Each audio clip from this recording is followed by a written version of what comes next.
पूंजी कैसे उपलब्ध कराया जाएगा। बिल्कुल ठीक बात है। पूंजी समाज में आता कहां से है? पूंजी आता है आप जो कमाकर बचत करते हैं और उस बचत के पैसे को बैंक में रखते हैं, उसको कहते हैं ग्रॉस कैपिटल फॉर्मेशन। मतलब जो पैसा आपने बचाया कमाने के बाद उसी से पूंजी बनती है।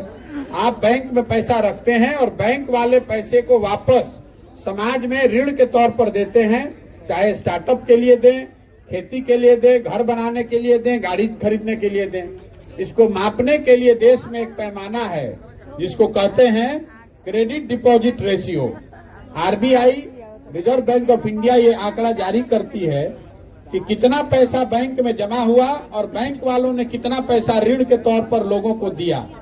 तो भारत भर में CD ratio, credit deposit ratio है 70%। मतलब अगर 100 रुपया आपने बचाकर बैंक में रखा पूरे भारत के लोगों ने, तो 70 रुपया बैंक ने वापस ऋण के तौर पर, पूंजी के तौर पर समाज को उपलब्ध कराया।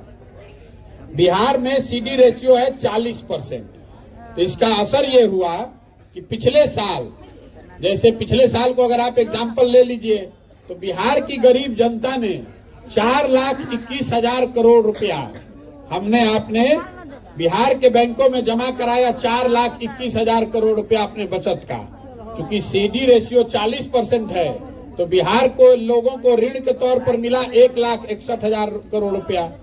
मिलना चाहिए था कितना? 2,80,000 करोड़। तो ये पैसा गया कहाँ? ये पैसा गया उन राज्यों में जहां पर स्टार्टअप चल रहा है, जहां फैक्ट्री लग रही है, जहां स्वरोजगार हो रहा है। कर्नाटक में, महाराष्ट्र में, तेलंगाना में, आंध्र प्रदेश में, केरल में, गुजरात में सीडी रेशियो है 90, 95, 105। मतलब वहां के लोगों ने अगर 100 रुपया जमा किया तो बैंकों ने 90 रुपया वापस ऋण के तौर पर दिया। अब इसका एक आंकड़ा आपको दे देता हूं, याद रखिएगा। लालू जी मुख्यमंत्री बने 1990 में।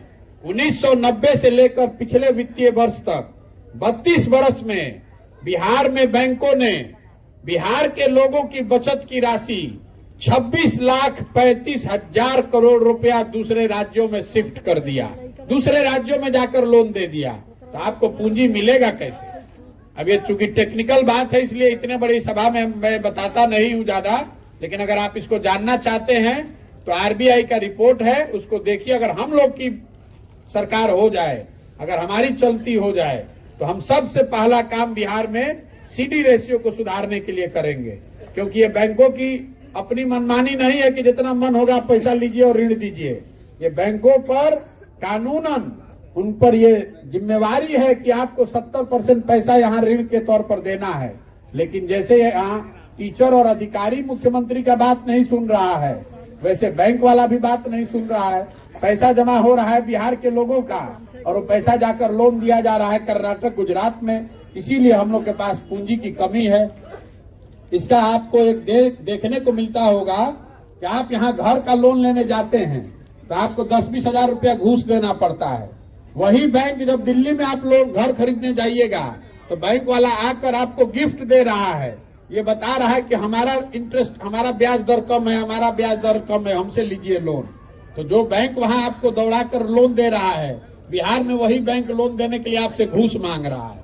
इसलिए कि यहाँ पर बैंकों पर ये दबाव नहीं है कि जो पैसा बिहार के लोग बैंक में जमा कर रहे हैं, जो बिहार के लोगों की पूंजी है, उसको बिहार में ही लगाइए, आप कर्नाटक, गुजरात, महाराष्ट्र लेकर मत जाइए। यही वजह है कि बिहार में इतनी ज्यादा पूंजी की कमी आपको दिखती है। 1990 से पिछले वित्तीय वर्ष तक 32 वर्ष में 26,35,000 करोड़ रुपया बिहार का चला गया दूसरे राज्य में। आप कह रहे हैं मजदूरों का पलायन, आप कह रहे हैं बुद्धि का पलायन। सबसे बड़ा पलायन बिहार में है पूंजी का पलायन। ये पूंजी जो है यहाँ से जा रही है बैंकों के माध्यम से दूसरे राज्य में। यही वजह है कि यहाँ पर लोगों को स्वरोजगार के लिए, उद्योग धंधे के लिए, घर बनाने के लिए, गाड़ी खरीदने के लिए बैंकों से आसानी से ऋण नहीं मिल रहा। चलिए 90% जनता चल गई।